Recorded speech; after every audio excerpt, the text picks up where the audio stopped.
২৬ৰ নিৰ্বাচনৰ ইতিমধ্যেই বিজেপিৰ যিখন চূড়ান্ত প্ৰাৰ্থী তালিকা সেই চূড়ান্ত প্ৰাৰ্থী তালিকা প্ৰকাশ পাইছে আৰু এইবাৰ আটাইতকৈ গুৰুত্বপূৰ্ণ সমষ্টি আছিলে দেৰগাঁও সমষ্টি অৰ্থাৎ দেৰগাঁও সমষ্টিলৈ সকলোৰে চকু আছিলে দেৰগাঁও সমষ্টিৰ ৰাজনৈতিক সমীকৰণ কি হ'ব কিন্তু এই মুহূৰ্তত আটাইতকৈ ডাঙৰ কথাটো হৈছে যে দেৰগাঁও সমষ্টিত বিজেপিৰ প্ৰাৰ্থিত্ব প্ৰত্যাশী মৃদুল দত্ত অৰ্থাৎ তেখেত প্ৰাক্তন অধ্যাপক আৰু সেই অধ্যাপক আৰু বিজেপিৰ এজন পুৰণি কৰ্মী গতিকে এই বিজেপি পুৰণি নেতাগৰাকীক প্ৰাৰ্থিত্ব দিয়াৰ পাছতে এক প্ৰকাৰে মৃদুল দত্ত ছাৰৰ ঘৰৰ সন্মুখতেই হওক বা ভিতৰ চৰাতেই হওক এটা উৎসৱমুখৰ পৰিৱেশৰ সৃষ্টি হৈছে আৰু আমি এটি দেখিবলৈ পাইছোঁ এয়া হৈছে মৃদুল দত্ত ছাৰৰ ঘৰৰ বাহিৰৰ পৰিৱেশ বৰ্তমান সময়ত সকলোৱে বম ফটকা ফুলাই পেলাই উল্লাস কৰা দেখিব পৰা গৈছে উৎফুল্লিত হৈছে বৰ্তমান সময়ত গোলাঘাট জিলাৰ যিগৰাকী বিজেপিৰ ডিষ্ট্ৰিক্ট প্ৰেচিডেণ্ট তেখেত মোৰ লগত আছে মই অকণমান পোনপটীয়াকৈ এই আপোনালোকৰ সফলতা দুবাৰকৈ অসম গণ পৰিষদৰ MLA থকাৰ পাছতো এইবাৰ বিজেপিক এই আসনখন এৰি দিলে মুখ্যমন্ত্ৰীয়ে কোৱাৰ দৰে চাওক সৰ্বপ্ৰথমে মই কেন্দ্ৰীয় নেতৃত্ব ৰাজ্যিক নেতৃত্ব আমাৰ মাননীয় প্ৰধানমন্ত্ৰী নৰেন্দ্ৰ মোদী ডাঙৰীয়া ৰাষ্ট্ৰীয় সভাপতি নীতিন নবীন ডাঙৰীয়া অমিত শ্বাহ ডাঙৰীয়া আমাৰ মাননীয় মুখ্যমন্ত্ৰী হিমন্ত বিশ্ব শৰ্মা ডাঙৰীয়া ৰাজ্যিক সভাপতি দিলীপ শইকীয়া ডাঙৰীয়াক আন্তৰিক ধন্যবাদ আৰু কৃতজ্ঞতা জ্ঞাপন কৰিছোঁ আজি সমগ্ৰ ৰাজ্যখনৰ লগতে গোলাঘাট জিলাৰ 4টা সমষ্টিত আমি ভাৰতীয় জনতা পাৰ্টিৰ NDA প্ৰাৰ্থী আমাৰ ঘোষণা হৈছে খুমটাই সমষ্টিত মৃণাল শইকীয়া ডাঙৰীয়া গোলাঘাটত অজন্তা নেওগ বাইদেউ আমাৰ সৰুপথাৰ সমষ্টিত বিশ্বজিৎ ফুকন ডাঙৰীয়া আৰু আমাৰ আজি বিশেষভাৱে দেৰগাঁও সমষ্টিত ডক্টৰ মৃদুল কুমাৰ দত্তৰ দৰে এজন জ্যেষ্ঠ সমৰ্পিত ভাৰতীয় জনতা পাৰ্টিৰ কাৰ্যকৰ্তা যিজন কাৰ্যকৰ্তাই প্ৰতিষ্ঠাৰ সময়ৰ পৰাই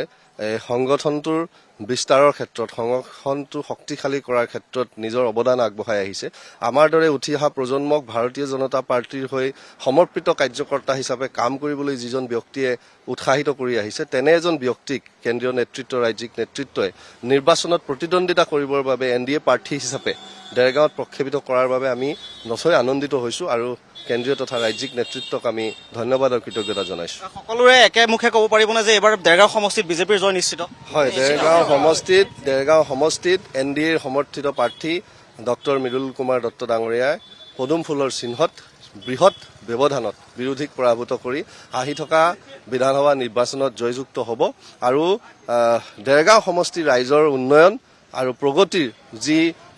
সপোন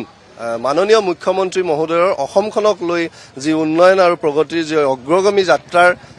তেওঁ যি পদক্ষেপসমূহ তাক দেৰগাঁও সমষ্টিত আমি ডক্টৰ মৃদুল কুমাৰ দত্ত ডাঙৰীয়াৰ সৈতে আমি সকলো কাৰ্যকৰ্তা একত্ৰিত হৈ ক্ষিপ্ৰ গতিৰে আগবঢ়াই লৈ যাব পাৰিম দেখিছে এইসকল কৰ্মী বৰ্তমান সময়ত উৎফুল্লিত হৈছে মই বৰ্তমান সময়ত মৃদুল দত্তৰ ভিতৰ চৰালৈ তেওঁলোকৰ বাসগৃহৰ ভিতৰ চৰালৈ আহিবলৈ এই মুহূৰ্তত ভিডিঅ' জাৰ্নেলিষ্টক অনুৰোধ জনাইছোঁ আৰু আমি আপোনালোকক দেখুৱাইছোঁ বাহিৰতেই হওক বৰ্তমান সময়ত ভিতৰ চৰাতেই হওক এটা সুকীয়া পৰিৱেশে বিৰাজ কৰিছে আৰু মই অকণমান কথা পাতিবলৈ চেষ্টা কৰিম পোনপ্ৰথমে ND24ত কি প্ৰতিক্ৰিয়া দিব প্ৰথম কথা যে আমাৰ যি নেতৃত্ব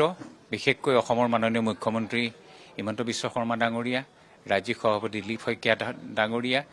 আৰু যিসকল আমাৰ শীৰ্ষস্থানীয় নেতৃবৃন্দ আছে সকলোকে মই মোৰ তৰফৰ পৰা ধন্যবাদ জ্ঞাপন কৰিছোঁ কৃতজ্ঞতা জ্ঞাপন কৰিছোঁ বহুতে কয় যে বিজেপিত পুৰণা কৰ্মীসকলৰ স্থান লাহে লাহে হেৰাইছে কিন্তু দেখিবলৈ পোৱা গ'ল আপুনি জন্মকালৰে পৰা বিজেপিৰ দলটোৰ জন্মকালৰে পৰা এজন কাৰ্যকৰ্তা হিচাপে বৰ্তমান সময়লৈকে কাম কৰি আছিল আৰু সদৌ আপুনি বৰ্তমান সময়ত দেৰগাঁও সমষ্টিৰ দৰে এটা সমষ্টিত য'ত অগপৰ চিটিং MLA আছিলে তাৰ পাছত আপুনি টিকেট পাইছে হয় হয় এইটো আচলতে কথাটো ওলাই থাকে কিন্তু মই সেই কথাটোত বিশ্বাস নকৰোঁ মানে প্ৰাৰ্থিত্ব দিবৰ কাৰণে যোগ্যতাও লাগিব কৰ্মৰ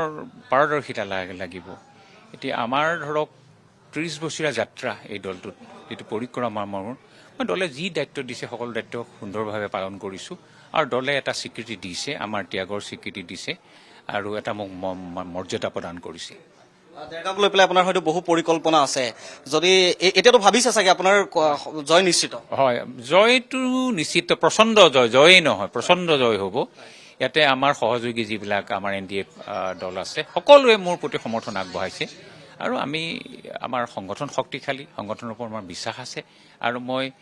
আপোনালোকক এইটোৱে আগতীয়াকৈ কৈছোঁ যে অকল জয়েই নহয় প্ৰচণ্ড জয় হ'ব ইয়াত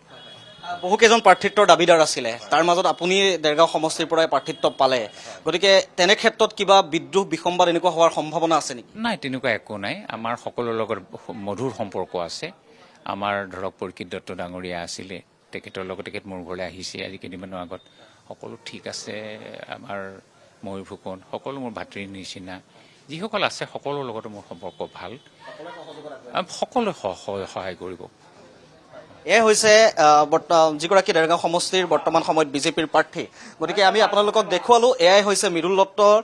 ডক্টৰ মৃদুল দত্তৰ অৰ্থাৎ প্ৰাক্তন অধ্যাপকগৰাকীৰ বাহিৰ আৰু ভিতৰ চোৱাৰ পৰিৱেশ, যিগৰাকীয়ে দীৰ্ঘকাল ভাৰতীয় জনতা পাৰ্টীৰ দৰে এটা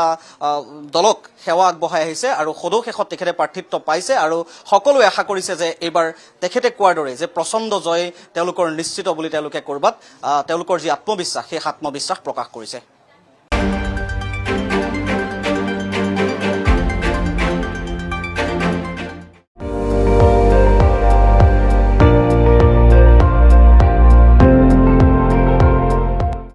আপুনি চাই আছে ND24,